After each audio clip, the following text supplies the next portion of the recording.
ริญสุขเจริญพรออกตนญาติโยมญาติธรรมทั้งหลายมื้อนี้ก็มาอนามัยวัดรอบแรงเด้อออกตนญาติโยมมาร่วมเอาบุญนำกันอนามัยวัดวาศาสนารอบแรงเนาะเก็บขี้เหงื่อขี้ยุงเนาะมาเก็บขี้เหงื่อนี่เนาะอนามัยจูดขี้เหงื่อ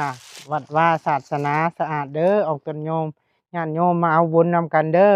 ถ้าหากออกตนญาติโยมท่านใดเลื่อนมาเห็นคลิปนี้ขอจงมีแต่ความสุขความเจริญให้ทุกข์ให้โศกให้โรคให้ภัยให้พยาธิโรคาเด้อเอาสาธุ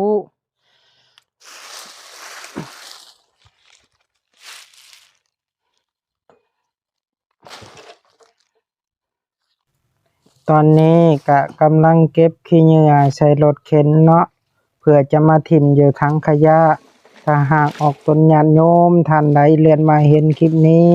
ขอจงมีแต่ความสุขความเจริญให้ทุกข์ให้โศกให้โรคให้ภัยให้พยาธิโรคาปรารถนาสิ่งใดขอให้ไปด้วยชอบประกอบด้วยศีลด้วยธรรม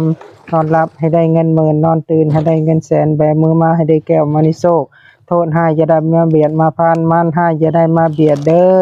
มีแต่อายุอุณละสุขะพละมันยืน